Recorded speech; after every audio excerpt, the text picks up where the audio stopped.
사는 소리, 사소함 9번지. 나의 지난 일들을 글로 써보기로 했다. 10번째, 정신세계 입문, 영능력자 만난 이야기. 나의 정신세계 입문 시절 이야기를 해보려 한다. 나는 중고등학교 다닐 때 아침마다 책가방에 따스한 도시락과 찬 김치병을 넣으며 반복되는 일상이 궁금했다. 한여름에 막힌 운동화를 신어야 하고 겨울에 검정 스타킹을 신고 아토피에 시달리는 것도 너무 싫었다. 나는 왜 이런 재미없는 반복되는 일상을 사는지 정말 궁금했다.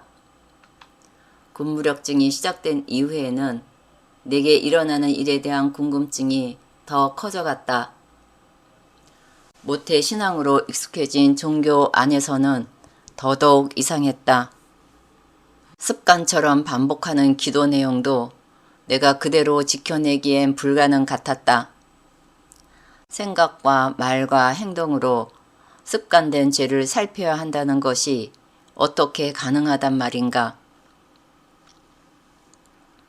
인생 선배들의 삶에서도 답은 안 보였다. 부모님은 식민지 시대의 유년기를, 전쟁 시대를 청년기로 살아온 세대이다. 말을 배우면서부터 평생 기도하며 사셨다는 분의 삶은 내게는 이해가 안 되었다. 삶의 수렁 속에서 주저앉아 부르짖기만 하는 것이 기도 같았다. 내가 프리랜서로 일할 때 계단을 힘들게 오르는 것을 보면서 곁에 있던 분이 했던 말이 전생에 무슨 죄를 지었길래 이 고생을 하십니까? 였다. 내가 무슨 죄를 지었는지 알기라도 하고 싶었다. 이런 의문들은 종교 밖으로 관심이 돌려졌고 신기한 영능력자들의 이야기를 따라다녔다. 나의 행보에는 약간의 두려움과 호기심과 기대가 섞여 있었다. 풍수지리, 사주, 역학, 영의 세계 등에 관련된 책을 보다가 저자에게 찾아가기를 여러 번 했다. 이때 만난 사람들의 이야기이다. 능력자 만남. 첫 번째, 전생이 있다면 전생을 알면 이생을 이해하는 데 도움이 될 것 같았다. 이때가 1980년도 후반이었다. 내가 태어나면서 오른쪽 발목이 비정상이었던 것은 바로 전생에 고문받다가 발이 부상당한 채로 죽었다고 했다. 엄마가 나를 임신 중이었을 때 섭생이 힘들었던 것은 임산부의 잘못이 아니라 내가 전생 마지막에 섭생을 거부하던 기억의 연장선이라고 했다. 지금의 혈연 대부분이 그때의 죽음과 연관 있는 인연들이라고 했다. 궁금했던 전생 이야기를 들었지만 생각으로 그런가 할 뿐 내 이야기 같지는 않았다. 그래도 전생 이야기가 맞다고 가정하고 현실에 끼워 맞춰보면 소설 쓰듯 맞춰지는 내용도 있었다. 내 전생에 대해 들을 수 있었던 기회가 2006년도에도 있었는데 내용은 비슷했다. 같은 내용을 다른 사람에게도 들으니 그랬나 보다 라는 생각은 들었다. 하지만 실제로 내 이야기처럼 받아들여진 때는 명상 중에 지난 기억 생각나듯이 실감나게 느낀 이후였다. 능력자 만남 두 번째. 1990년도 초에 정신과학 동호회에서 만난 분이다. 이분은 암 환자셨는데 에너지 치유로 건강 회복한 후 적극적으로 나를 도와주시려던 분이다. 처음에는 나를 돕는지도 몰랐는데 치유 에너지 관련 책 세트와 카세트 테이프를 나에게 전해주려고 연고지도 없는 서울에 와서 나를 만난 후 통신으로 오랜 기간 에너지 치유를 해주신 분이다. 처음 만난 분에게 받는 선물로는 비싼 가격의 선물이어서 보답하는 방법으로 주신 자료를 활용하고 통신 채팅에 성실했었던 것 같다. 채팅 중에 내 몸의 따스한 흐름의 기류를 느끼곤 해서 내게 치유 에너지를 보내시는 거냐고 물으면 들켰다고 하셨다. 거리와 공간을 초월해 에너지 교류가 된다는 것이 신기했다.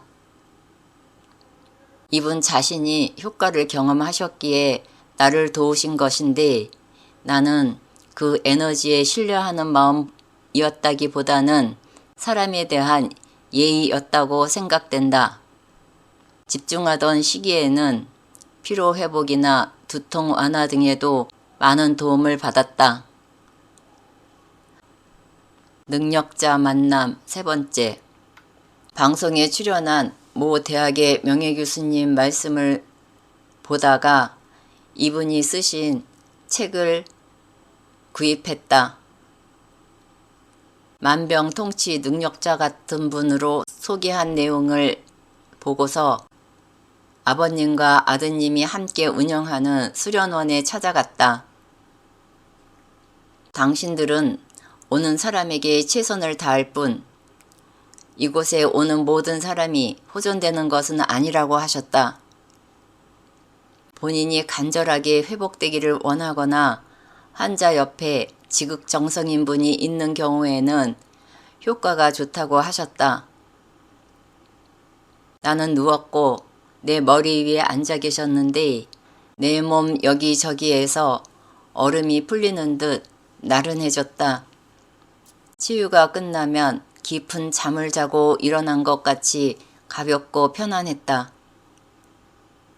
이곳에 다니는 동안에는 다리 힘이 생기는 듯 걷는 속도도 좋아졌다. 단기 아르바이트를 시작하고 며칠 되던 날 퇴근길에 길거리에서 넘어졌고 일어날 수 없을 정도로 부상이 심했다. 병원으로 가면 시작한 강의 약속을 못 지킬 것 같아 병원 대신 수련원에 갔다. 첫날은 밤 늦은 시간이라 통증이 가라앉아 발을 디딜 수 있는 것만으로도 다행 같았다. 사고 다음 날에는 발목 부위에 손을 대고 있었는데 붓기도 가라앉고 푸른 멍이 배어나오더니 보라색으로 변하는 데는 몇 시간이 안 걸렸다. 워낙 많이 넘어져 다친 경험이 있기에 부상 부위가 푸른색 피부에서 보라색으로 바뀌려면 시일이 지나야 하는데 1시간 남짓되어 보라색과 노란색 피부로 변하는 현상이 신기했다. 압박 붕대를 감은 채 단기 아르바이트를 끝냈다. 다친 후 한 달 후인데 발목에 날카로운 통증이 있어서 병원에 갔다. 정형외과 의사 선생님께서 이 상태로 다닌 것이 이상하다며 아프지 않았냐고 하셨다. 발목에 뼈 조각이 떨어져 나온 상태에서 다른 부위는 자리 잡혀 있었다. 이곳에 다니는 동안에는 생기 있었고 피로감도 적었고 일상이 사는 것 같았다. 살만해지니 정기적으로 가는 주기가 멀어졌고 멀어지는 시기만큼 기운 충전량이 줄어드는 듯 밑빠진 독에 물 붓기 같았다. 경제적, 시간적으로 오랫동안 다니기엔 무리여서 망설이고 있던 차에 사연이 생겼다. 나의 이야기가 난치병이 완치된 듯한 사례로 통신 게시판에 올라온 것을 보고 통신사에 연락해서 삭제해달라고 했다. 글 올린 분은 수련원 측은 아니었고 방송에 출연하셨던 책의 저자였다. 다음 이야기로 이어보겠습니다. 들어주셔서 감사합니다.